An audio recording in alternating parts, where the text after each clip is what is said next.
I'm Chris Preston. I'm Brad Simmerman.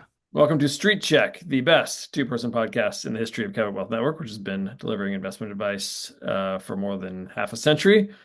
Brad, as always, we're coming from the Madison Avenue studios. You left the comfort of your Madison Avenue Studio West and took the family on a trip to your alma mater this past weekend. Tell us about that. Yeah, my kids, they're on their fall break.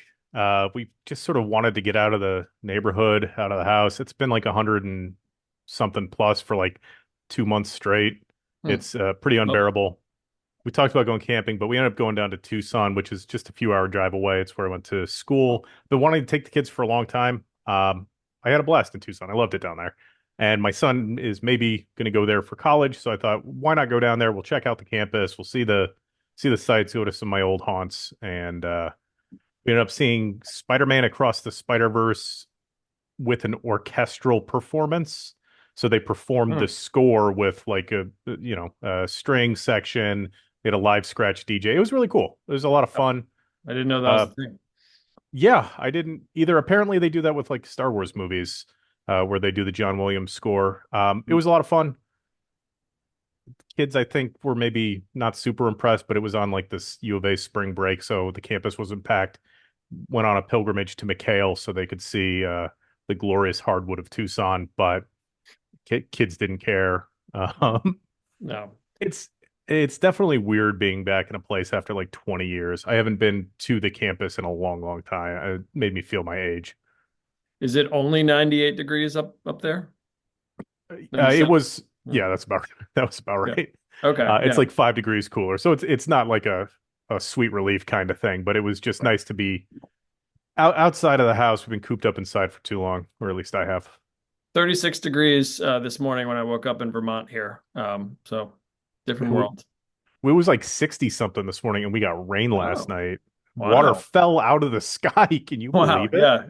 Yeah. Might as It's well be wild. frogs. Yeah. Yeah, it's Um, first sign of the apocalypse. right. Rain in Arizona is first sign of the apocalypse. Okay. Tell people what's on the agenda today.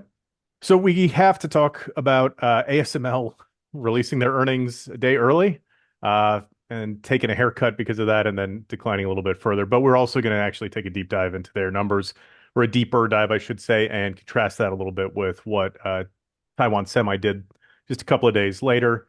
We're going to talk about bank earnings, whether that shows strength in the economy.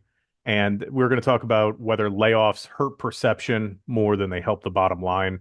And then in a little bit of a twist, we're going to tack a couple of primary stories to our big three, talk about Google getting deemed a monopoly and ARK funds becoming a shorthand for wealth destruction, which, we've been early to that party, bad mouthing Kathy Yeah. Wood. Yeah. But before we get into that, Chris, it is your week to defend the hottest take you could think of. And this week, no more pullbacks of 5% or more in 2024. You have 90 seconds and you may begin. Okay. So maybe this isn't the hottest take you can think of, but it's a take. The only 2.5 months left. It's not a huge risk, at least on the surface. But given the volatility and all the uncertainty out there, it's not crazy. There have been five pullbacks of 5% or more since the bull market started 2 years ago, and there was a 4.3% pullback. This is in the S&P, by the way.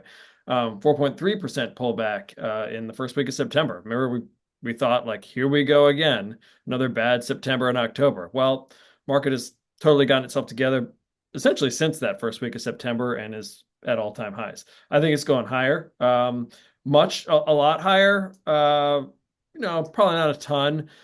Like I've said, I think the normal timeline from the last couple of years at least, has been pushed forward a bit this year, whereas usually last couple of years has been a bottom in October. This year, I think it came in August, and I think that's because of the Fed timeline. The Fed, starting to cut rates in earnest last month. So, will there be a pullback of some kind? Probably, but given the election uncertainty is about to lift, given that the Fed is looks like it's due to cut once, if not twice more this year, I think stocks will mostly be up the rest of the year. All right, you had about 8 seconds left, but Okay. I think we Oh, I need to had get, 6 seconds left. Wow, I thought it was yeah. up. I do think that we need to be harder on like the hard cutoff, even if it ruins points. Um, yeah, I don't know. It's like they don't call it an they call it an October surprise because people don't see it coming, not Yeah, because everybody knows it's coming. And right. that's the wild card, right? Is that something comes out of nowhere. Um, but Yeah, fundamentally, I don't it's nothing like looming over us that seems poised to yeah. throw a wrench in the works of the bull market. The only thing that gives me pause is so we have this little inside Cabot baseball. We had our quarterly meeting of all the analysts for our Cabot Prime members yesterday, and or maybe it was Wednesday, excuse me, and everyone was bullish to varying degrees. But the times we've had that happen on the podcast where we had 3, 4 analysts on and everyone was bullish, which happened last time, the market subsequently tanked, tanked to varying degrees. I wouldn't be surprised again if there's pullback. I'm just saying I don't think it'll be 5% or more this time. Yeah, fair. I mean, plus you've got a month and a or 2.5 months left, so calendar's in your favor a little bit. Yeah, Who knows with the election, but I think the consensus seems to be that regardless of who wins, there's sort of a bull case to be made. Uh, right. I I should note, I didn't bring this up in the rundown, but I should note we are going to do some over-unders on um, where asset prices, indices, and stuff like that Yeah. might end up at the end of 2024. Yeah, we'll end with that. We'll start as usual, or next as usual is our what usually is a big three. We're doing a big five. There's lots to talk about, but we'll be sort of quicker hitting with them. As you mentioned at the start, ASML's earnings, which came out, not came out. How did they? They were leaked a day They early. they were inadvertently posted to ASML's, I assume investor relations section of their website. They inadvertently made them public a day early. Yeah, Um, Stock sold off about 16% on yeah. the on that day, and then 872 down to 683. yeah, and then after the earnings report sort of should have come out where it would have been tradable in the home country because they're what Belgian or no they're where are they, Netherlands? I don't know, European company. I've got it here. Uh, You keep going. I'll find it. so after they would have sort of normally or once they Dutch. Dutch, that's right. Yeah. Okay. So once they came out, then they traded in their home country. They dropped about another 6%, but they've bounced back about 5% since then. So all told, down about 15%. The big takeaway from ASML's early earnings were that their bookings were off. So their net bookings were about half for the next quarter were about half of what they'd been in Q2. They also had margins lower by about a half a percentage point, and they're guiding for even lower margins into Q4. Um, that put the fear of God into a lot of the semiconductor names, right? The fear being that this big growth driver for the bull market is drying up. But then a couple of days later, Taiwan Semi came out and they reported profits that were up 54% year over year, sales that were up 36% year over year, and they guided for the fourth quarter to have comparable sales growth. They basically came out and said, "Hey, people cannot get enough of the AI stocks or the AI chips and the smartphone chips." So it was a pretty high contrast to the results from ASML. Um, a big part of that is segmentation. ASML was fine with their AI chips, but or with the equipment that goes into production of AI chips, but they were a little bit weaker with other semiconductors. And then you're also seeing weakness with like Intel and Samsung on their chip production as well. So it does very much seem like the cyclical semiconductors have sort of slowed down. There was a big boom in production coming out of the pandemic, and that's been phased out. But then that AI narrative and the AI chips are still big drivers.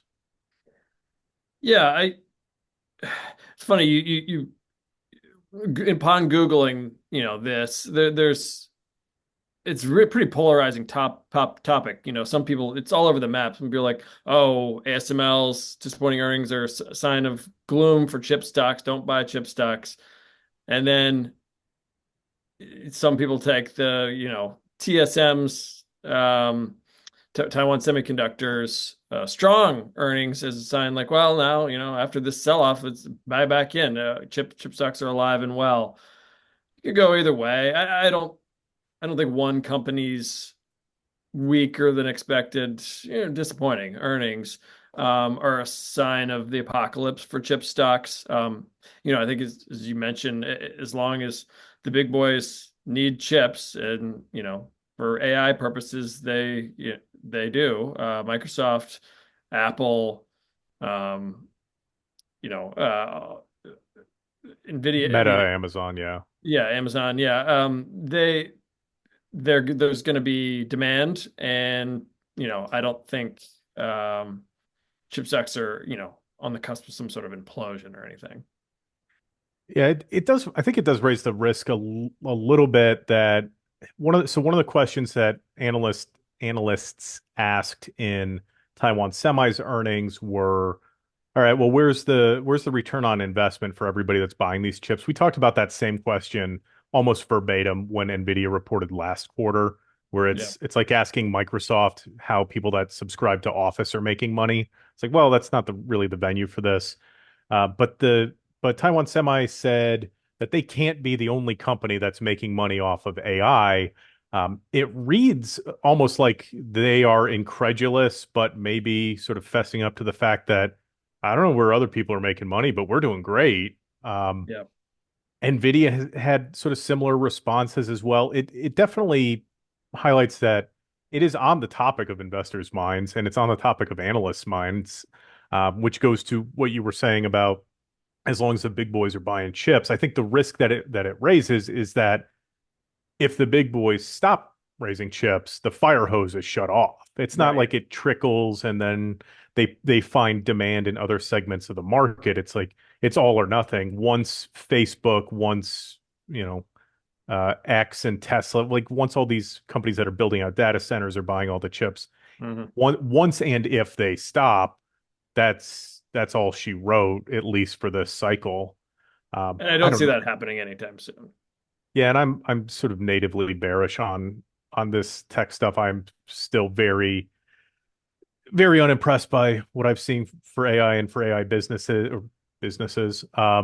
So I'm probably not going to be a totally unbiased voice in this one. Yeah. Well, yeah, I don't think. I think we're on the upslope of data center build outs. I don't think, or at the very least, we're not on the down. We're not heading. What's the roller coaster metaphor? Yeah, we're Not on the other side of the not heading hill, or downhill. Yeah. Yeah, I don't think. If you saw that. this, if Taiwan Semiconductor also had come out with really weak earnings, that might be more of a red flag. But and Nvidia, but it almost seems like more of an indictment of ASML than the chip stock industry. Well, and ASML is more diversified. There's also a sort of a natural choke point with where demand is meeting supply. If you've got all the demand in the world, but it's only for one subset of chips, and then you've got supply constraints on that, right? Like ASML producing more equipment to produce like AI focused semiconductors has a long runway to it. So they're not going to be able to just flip a switch and go from like a 4 nanometer machine to like a 3 nanometer machine or something like that. There's a lot of lag time there. So there is sort of a natural choke point. One thing that has come up a couple of times is some of the big tech companies entering into agreements to buy power or support nuclear power, put like small modular reactors around their data centers. The question that's been in the back of my mind with that one is what the nature of the contracts are. If they're like conditional contracts where they say, hey, we just have a right of first refusal to buy power if you build this out, that looks a lot different to me as far as trying to forecast what a build out looks like than something that says, hey, we will buy all the power that you produce for 5 years. If we don't use it, we're going to funnel it to the grid. If somebody ever comes across the nature of the contracts between big tech and these energy producers, I would be looking at those to try and um, get some guidance on how they are planning on buying these because we're seeing headlines that talk about them buying power, but as of right now, I haven't seen enough details. Yeah. All right, let's move on to another subset of earnings. The banks, big banks, which kick off, or as per tradition, kicked off third quarter earnings season, and all of the biggest banks beat earnings. So to varying degrees. Set a good tone clearly for earnings season, and is probably helped fuel the markets run up in the last week plus. Um, it seems like sort of the latest sign of a resilient economy. Uh, I don't know what other takeaways, besides that. I don't know if you could say that the banks, if we were to see red flags in the economy, that the banks would be the first place you'd see them, but it'd be um, one of the first places you see them, and so far so good. I guess that's just sort of another tailwind at the market's back. Sort of clearing the Q3 earnings hurdle. Because the banks, that wasn't long ago, a few quarters ago, bank earnings were like, let's just hope that they're not too bad, after all the bank collapses, and now they're all of them are beating estimates. Yeah, JP Morgan, Wells Fargo, Citi, Bank of America, Goldman Sachs all beat. Yep. Um, Goldman Sachs, 25% of their revenues came from their wealth unit. So that's sort of to be expected.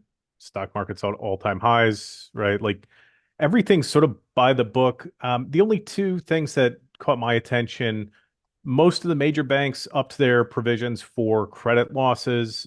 Um, and net interest income's a little bit mixed. JP Morgan's was up 3%, Wells Fargo's was down compared to last quarter. And JP Morgan came out and flat out said that they expect compression in net interest income now that we're in sort of a rate cutting cycle. So I, I don't, I'm not quite ready to say this is maybe a last hurrah, like a high watermark for bank earnings, but they are positioning themselves for the consumer to finally run out of steam. But we've been talking about this for years at this point, where it's like the consumer is resilient and is holding up. How long can they keep doing it? And it turns out they can keep doing it for a lot longer than I think a lot of people would have expected.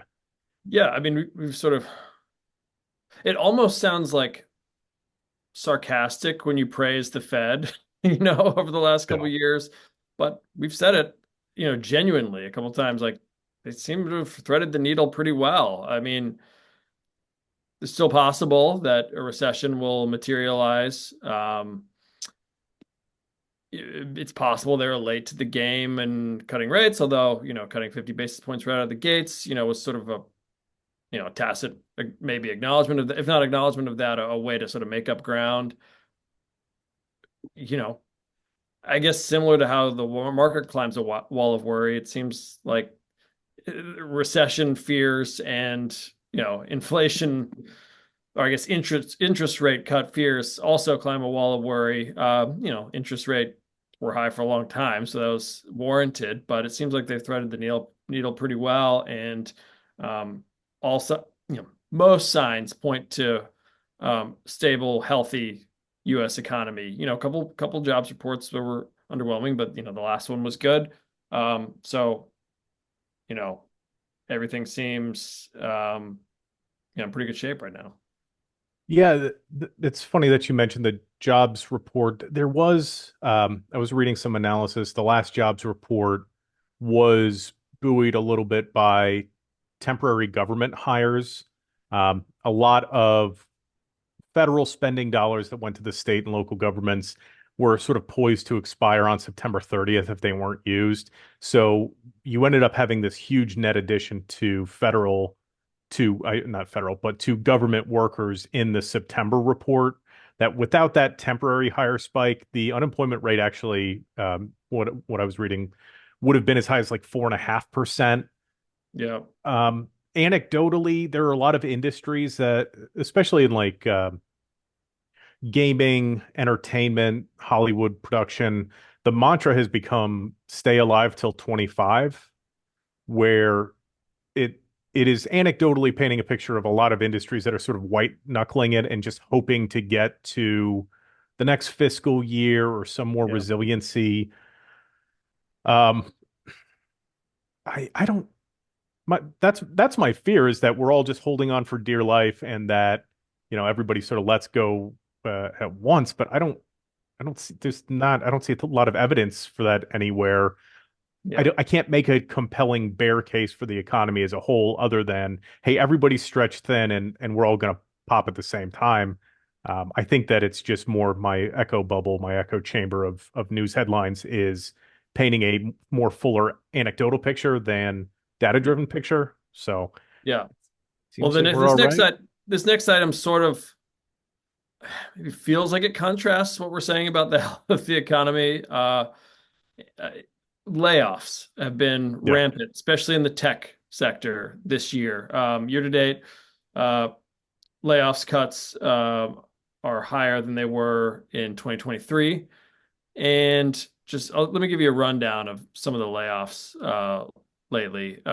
So Disney just laid off 300 corporate staffers last month, a few weeks ago. Meta just laid off. I had the number in front of me, but I don't have it anymore. I don't have the number in front of me. Made substantial cuts. In August, there were 26,024 employees laid off in the tech sector. That's let's see, one, two, three, four, five, 6 month this year, in which there were five-digit tech layoffs, starting with over 34,000 in January. Beginning of the year, it happening is not as much of a surprise. Um, there's everyone from Disney to Meta, Samsung. This is all just in the last couple of months. Boeing, that's less surprising.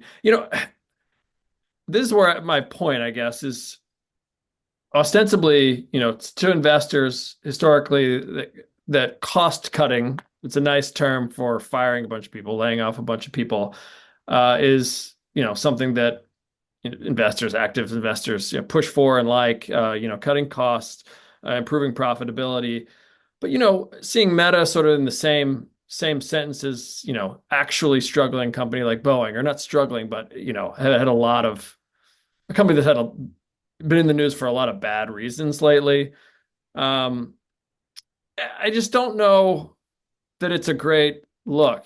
Cisco reduced its headcount by 7%. Microsoft is laying off around 650 employees. Now that's a little different. That's in its gaming division after they acquired Activision Blizzard. So that's sort of the kind.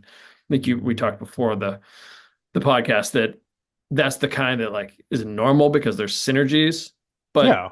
Meta just sort of laying people off. Um, Apple cutting 100 jobs, its digital services group. Um, it's just not a great look, even if it doesn't have a big impact on the share price, just in terms of investor perception. I, I don't know. I feel like it's maybe more negative than positive these days. I think so. You were right to call out the synergy element. I think that's one where if you see an acquisition or something and they're like, hey, well, Yeah. we have two accounting departments now and two HR departments. We're going to do layoffs and consolidate those each into one. That's a normal, right? Like there's no negative connotation to that. Um, numbers wise, just to go back to those a little bit, through the end of August, there were 536,000 company announced cuts, which was down 3.7% year over year. It was the highest August cut since '09 outside of COVID year. So it's been a hefty month for job cuts. September cuts, just contrasting with what the September employment report said, brought the year to date cut total higher than it was in 2023. So, we talked about the temporary additions from federal employees booing those numbers. I think it sort of I think it's demonstrated in the Challenger report numbers as well. It's the one thing that Meta said back in 2023 is that they were going into their year of efficiency. Um, with big tech, it used to be hire everybody that you could find that can probably do the job, and then make one big cut or sometimes two cuts. And it seems to be normalizing a little bit more, where instead of mass hirings and then mass layoffs, they are downsizing, they're emphasizing margins, they're emphasizing profitability more than growth. Um, that's the thing that I think is maybe more worrying to me from an investing standpoint, is if these tech companies can't continue their old sort of high flying Yeah. growth at all cost ways. Are they are we getting into overvalued territory? Are they going to be able to sustain growth rates that have pushed the share prices as high as they've been? That's the kind of thing that I'm maybe a little bit more concerned about from an investing standpoint. Yeah. I, Yeah. And a lot of the cuts, of course, are an overcorrection, not over, sort of a correction from all the hiring that big tech did during 2020, second half of 2020, 2021, when yeah, there was all this, all this spending, the market was high flying.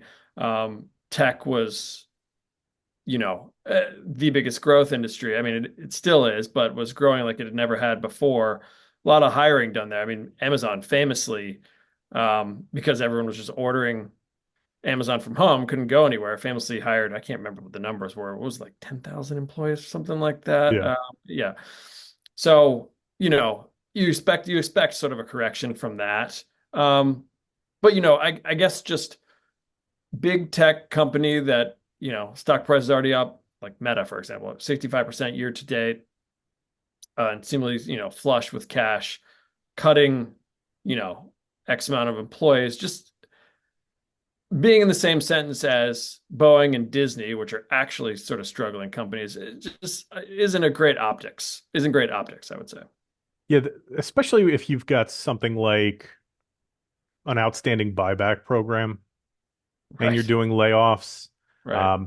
It leans into the shareholder supremacy thing that has really been driving companies for the last 50 years almost at this point. I think Jack Welch of GE popularized the layoffs as a cost saving measure. Um, it looks bad. It feels bad. It's one of those things where Jacob wrote about how hedge funds' jobs are to make money and not Yep. make friends. And you take stuff Right. that maybe doesn't feel great. You take a position that you don't, hey, I need to make money, but am I buying up generators ahead of a hurricane?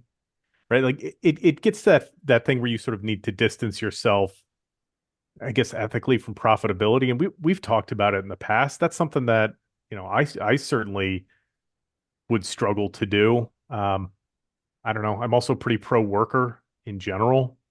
Yeah. So the optics are bad, but ultimately it comes down to what adds value to shareholders, Yeah. and people are willing to sort of hold their nose and accept it. Yeah. Maybe just sort of something to monitor. If big tech companies continue layoffs in the coming years, I think that might actually be a real red flag. Well, the But the other element is a lot of us really coming out of the pandemic, we really thought, hey, our lives are going to change in these really significant ways. I mean, you look at what like Peloton did, you look at what Teladoc, some of those high flying stocks that were like, hey, no, everybody's just online all the time now. The metaverse as a play, which obviously didn't pan out for Meta. Companies were thinking the same thing, and they were hiring based on those expectations. So was the online education Chegg? Chegg was one of them, although I think Yep. they might have bounced back a little bit. Okay. But there was definitely this swing the pendulum too far in one direction, and part of what we're seeing is correction back in the other way. But I think you hit the nail on the head, where if you see ongoing sustained layoffs from these big tech companies, that's a sign that maybe they're not seeing the growth opportunities that we would want them to see as investors. Yeah. Okay, let's move on. Speaking of big tech, Google in the news. Is Google a monopoly? Brad, go. Yes. Yeah. Okay, so So yeah, what talk about just what's going on right now with Google. so So Google, it faced allegations and has been found to have engaged in unfair monopolistic process or monopolistic practices uh, because of how their ad system is married to their search functionality. The Department of Justice brought an antitrust suit against them, and in an opinion released yesterday, the judge found that yes, in fact, they are an illegal monopoly because they essentially use their strength in search and their market making abilities in digital advertising together to squeeze out other competitors and to maintain a monopoly there. Famously, they paid Apple like $20 billion to make Google the default search there. The opinion itself is 277 pages long, so if you really want to deep dive, you can go look at it. Um, but it's the question now is what's going to happen next. So Google will assuredly appeal it.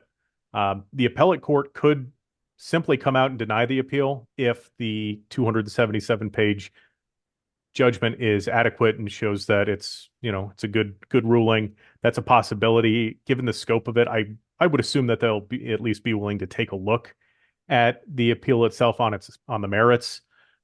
The Department of Justice is asking that Google be broken up, which really undercuts their dominance in online advertising because it presents the possibility of a firewall in between their search division or an entirely independent company and their advertising. So it sort of divorces their data gathering practices with how they monetize their data gathering practices. This is something that will probably take years to play out in the courts. Yeah. Um, and right, I mean, the other element is political. Towards the sort of tail end of Biden's presidency, there's been a lot of antitrust activity taking place, a lot of new FTC rules, a lot of consumer protections that are coming into play. And under a different administration, they could direct the Justice Department to back off of that. I mean, it's entirely possible that the DOJ under, say, a Trump presidency could change what they're asking the court to do. They could say, no, we just hit them with a fine or sanctions or something like that. But for the time being, the ask is that the company itself be broken up into smaller units that wouldn't allow it to monetize its search quite as effectively, Yeah. which would be meaningful. If they Yeah. are split up, let's say they split up into like two or three companies, like say Android as one section, search as another section, and then advertising as a third section. Feasibly, they'll split the stock up as well into the three constituents, much like what GE just did, just to get a sense of how that would happen for shareholders. But it probably is a pretty big value drain on Google. So if they break up, that's something that I would be worried about if I'm a Google investor or shareholder. Yeah. And clearly they're not super worried yet. I mean, the share price has barely moved since, this news came out. Um, year to date, that'd be partly because Google is sort of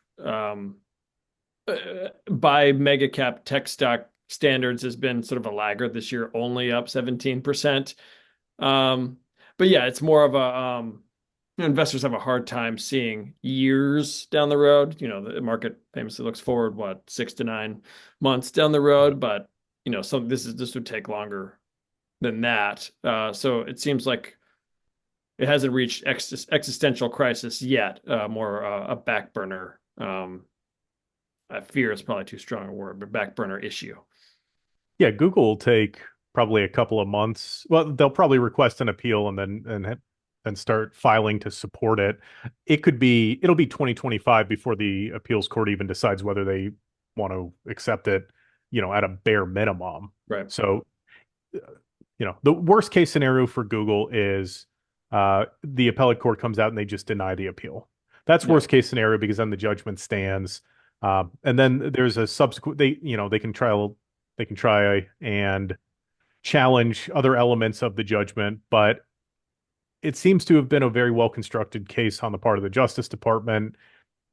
Totally seems like a justified ask to split the company up. I don't have any particular reason to believe that they're going to overturn the decision in any capacity. I think it becomes a question of remedies. But even if the appellate court says, yeah, we'll take a look at it, and they send it back down to the original court and say, okay, we'll now determine remedies, that could be another 6 month, 1 year, year and a half process. So Yep. this is going to be drawn out. It's just something that if you're a big Google shareholder, have it on your radar. I mean, like that Yeah. realistically, that's about all you can do. This Yeah. isn't a sell Google tomorrow kind of Right. news item. It's all right, well, do I need to start paring back my exposure or phasing out my exposure to Google? Right. Okay, and then quickly our fifth and our big five today. Um, this was just a chance to take a shot at not a shot, but poke fun at Kathy Wood. Is fun. We've done it before on here. There was a Bloomberg story that China ETFs joined Kathy Wood's ARK fund as the biggest wealth destroyers of the last decade. There are three Chinese ETFs, KWEB, um, and let's see, the KWEB, which is the Crane Shares CSI China Internet Fund. It's taken in more than $12 billion since its inception in 2013 on a net basis. But the fund is now worth just $7.7 billion, so almost $5 billion less than what investors put into it. And then there are two more, MCHI, the MSCI China ETF, and the FXI. Have all been pretty big wealth destroyers. No surprise. We had Larry. I don't want to. This is in the past. I don't want to, pour cold water. We just had Larry Chung on, who talked passionately and optimistically about the potential for Chinese stocks going forward after all the stimulus measures a couple of weeks ago. But the past decade, particularly, Yeah. since COVID, have not been a good time to be invested in Chinese stocks.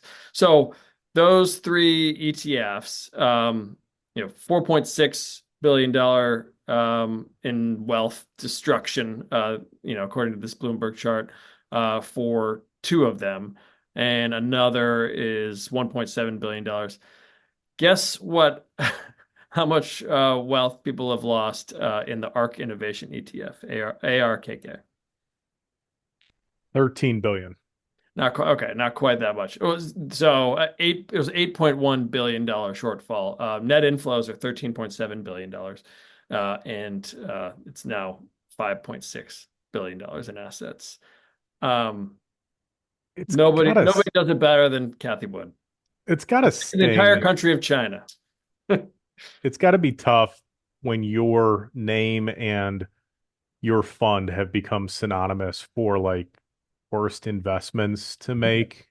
Yeah, Um, I mean, like Enron, right? Like you you were certainly not investing when Enron was still a public company, oh, but you know the name. yeah. I mean, It's a like, punchline, and that's what she's becoming, or that's what ARK is becoming. yeah, I mean, it's down here. Let's get some numbers here. It peaked. Remember how great it was in second half 2020, early 2021? All the rage.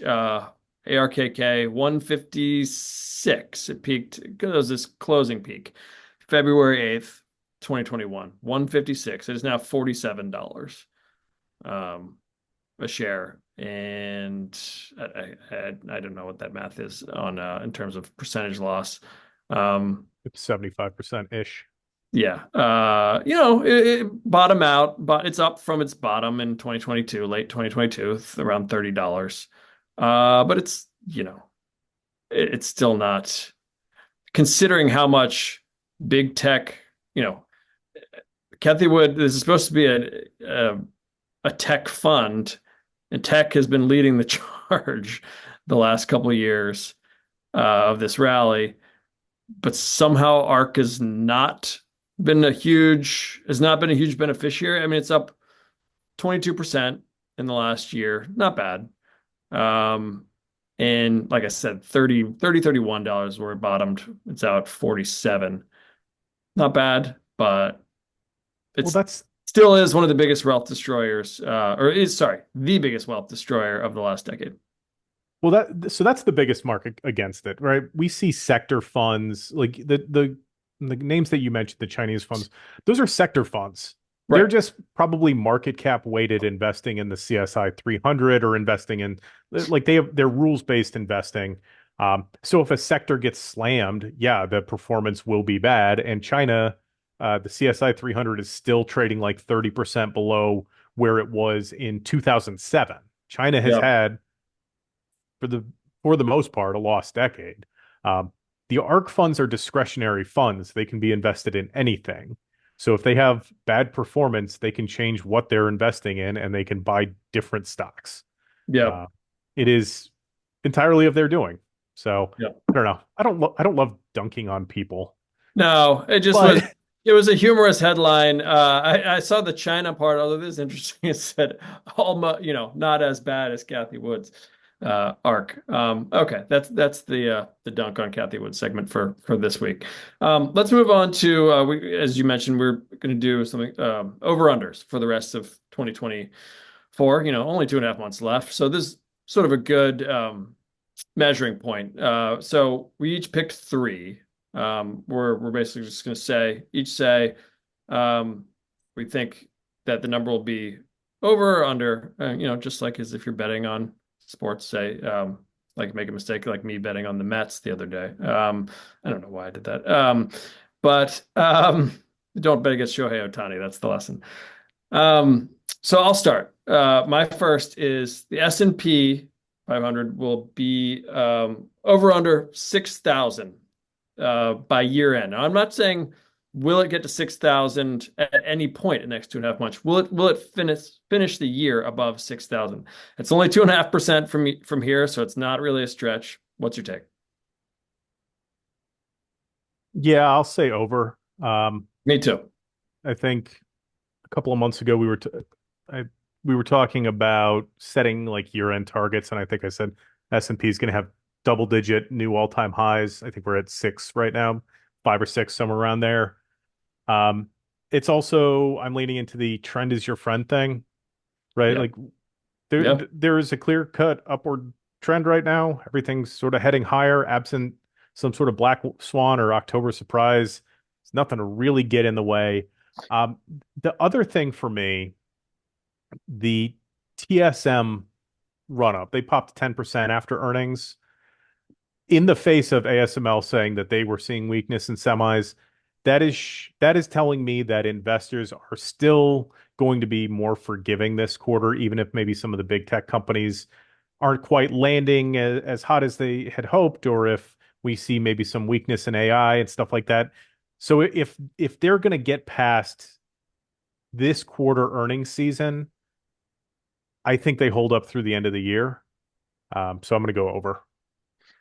Yeah, I mean, I can't have my take at the top be no more 5% pullbacks in 2024 and then say S&P won't, inch up another 2.5% this year. So um, I think that's pretty reachable. You have a similar one as your first over under. Yeah. So mine is the Dow over or under 45,000 at the end of the year. That's about a 4.2% pop from here. Um, That's a trickier one. 4.2% yeah. is So there's a especially in the Dow is a real, that's significant. it is a little bit more of a reach for the index. I'm going to go over primarily because we have seen for the last few months, especially some of the more value oriented names, Mhm. real estate, utilities have come up a bunch. Industrials are performing well. We really are seeing some more widespread outperformance, and I think the openness to value investing and to maybe some of the stodgier names Yeah. is enough to give the Dow that bump and get it over 45,000 at year end. Yeah. I'll go over as well. I run a value newsletter, Cabot Value Investor, which I'll tell you a little bit more about in just a few minutes. But yeah, I think there's some momentum there in value stocks and just a broadening the rally as a whole, which we talked about. The Dow um, was really lagging as of, in August. It was barely even up for the year. And early, when we had that first week of August dip or late July, early August dip. Now it's up 14.7% for the year, which is, pretty big jump for the Dow. It's lagging the other two indexes, but I think a 4.2% jump from here in the next 2.5 months, I think is pretty reasonable. And could almost say just as much confidence in this as the S&P 2.5%, because the S&P has, as we've talked about, has been led by the mega cap tech stocks, by the Magnificent Seven, and those have a little bit more pullback potential.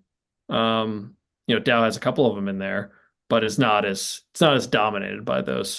those potentially compromised stocks. So we're both over. Uh, Okay. My next one, Fed. Um, favorite subject. 50, I'll say 50 and a half points in basis point cuts between now and the end of the year. So essentially, do you think it'll be two more 25 basis point cuts or more than that? I will go under. Um, I I will. I think I owe a hat to be eaten to Jacob. I believe he called me out on that. Um, I was surprised by the 50 basis point cut. I will be equally surprised if we get more than two cuts. Frankly, I'll be a little bit surprised if we get even if we get two cuts. I would not at all be surprised if there's a pause in November. Yep. But I think it does a little bit come down to the thing we were talking about earlier with if the economy is just kind of white knuckling it and hoping to get to smoother sailing. If we are, and that sort of breaks down, then or if the Fed sees us breaking down, then maybe we get a like half point cut or quarter point cut in November and a half point in December. Um, so that would certainly be bad news. But in the aggregate, I'm going to go with two cuts or fewer.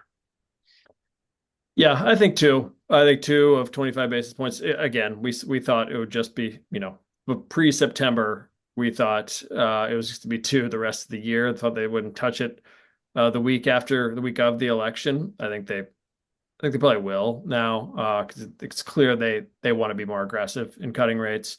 I think two of 25 basis points. So yeah, we're both under. All right, what's your next? So my next one is Nvidia. I'm talking about, being more ripe for a pullback. Nvidia's sort of challenged the high 138s. Mhm. It's at 137.72 right now. My over under 150 at the end of the year. I'm an under on this. I'm What gonna percentage that? so Let's that see, would be about a 12. 10% pop. They've got earnings coming up later this month. Uh, Essentially, do they have another 10% in them? They are already up 226% for the year. So on average, they're rising about 20% a month. And Oh man, you're under. Betting against Nvidia has been a losing bet. Um, Especially with another earnings report coming, because those have been big catalysts. Man, but 10% is not, that's not nothing. I think if we're talking where it will finish the year, you said 150, right? yeah, I could see it touching 150 maybe, especially after earnings. Um, but I think there'll be some selling after it if even if it does. So I'm gonna go under two.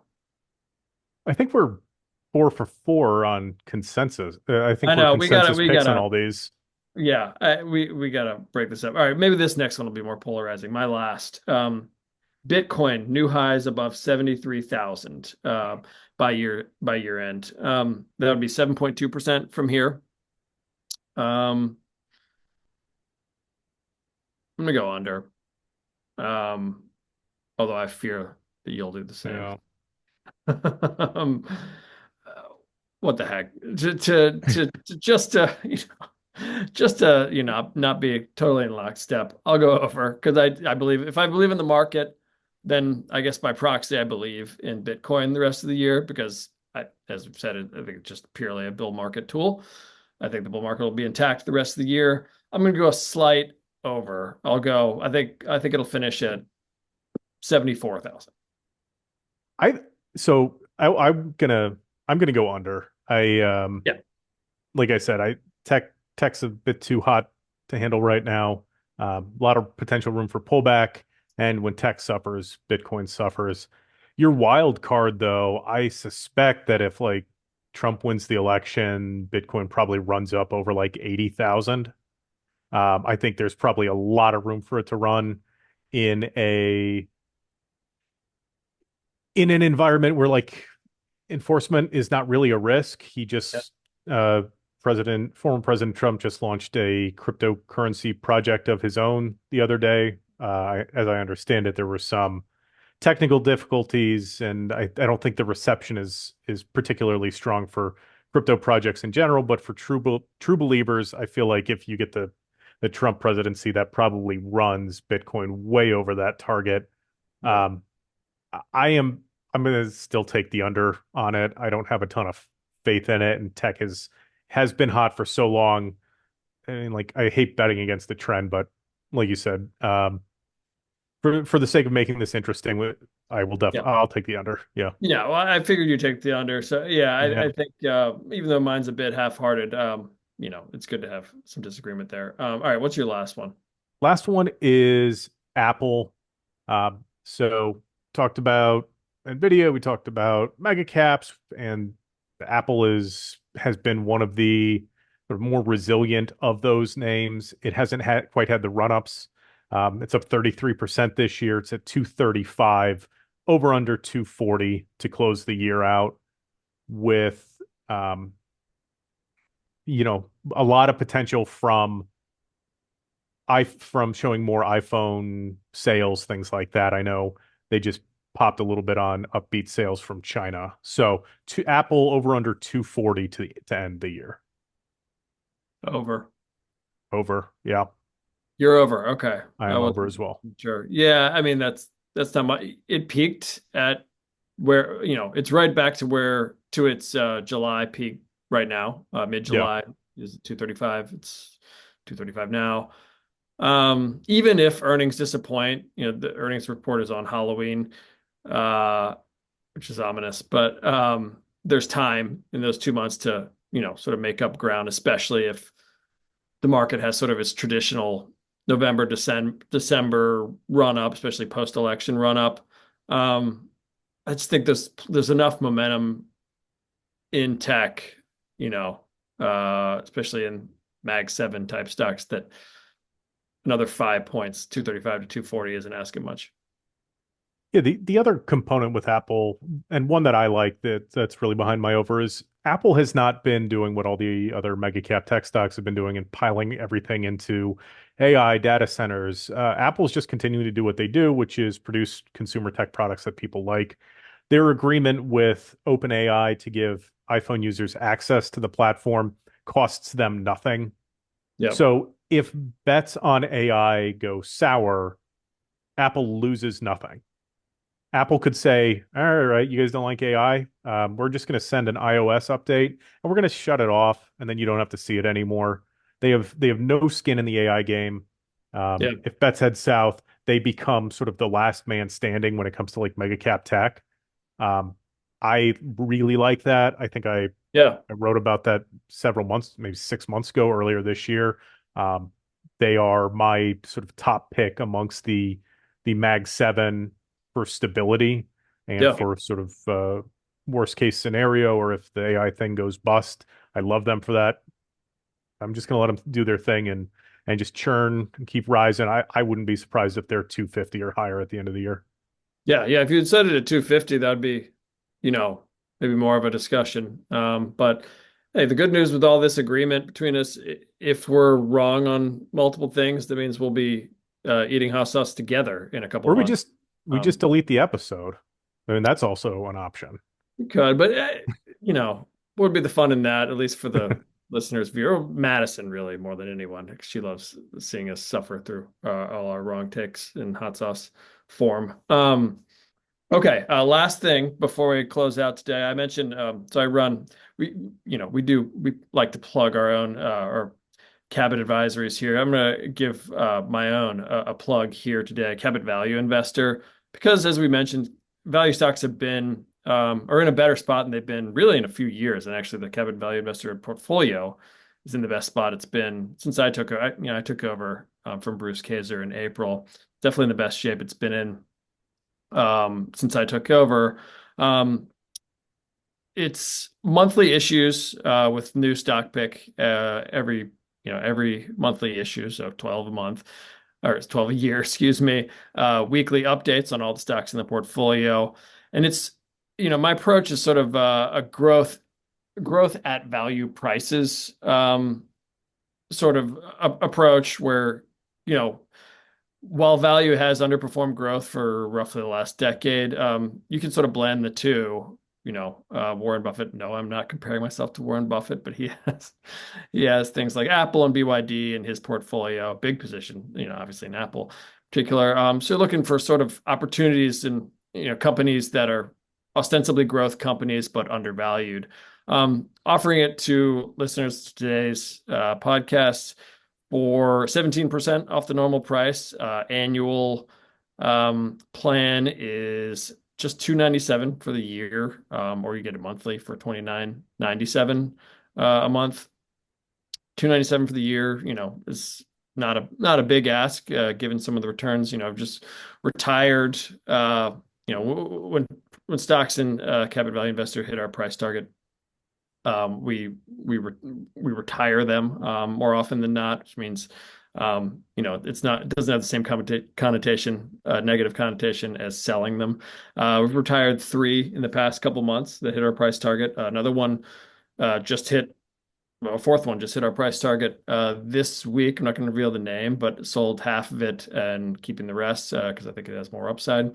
But anyway, portfolio is in a good spot. Again, that's Cabot Value Investor, and the link for that is cabotwealth.com/street. Again, you get 17% off the annual price. Again, just 297 for the year. Go to cabotwealth.com/street. I will put that in. I'll put a place to click on it in our YouTube page, and you can sign up for Cabot Value Investor. I think it's a good time to be back in value, as we've talked about. Any final words, Brad, before we sign off for this week? Buy Cabot Value Investor. Go subscribe. There you go. Yeah. Yeah. I wish we had an over-under for Cabot Value Investor, but I don't. Number of times I said buy Cabot Value Investor, or we said, I don't know. Yeah, I should have set that up ahead of time. Yeah, I I didn't think think. you probably hit 6 or 7. Yeah, I think it might have been. Yeah, if you had 6.5, probably should have taken the over. Thanks everyone for joining us this week, and we will be back next week with another episode of Street Check.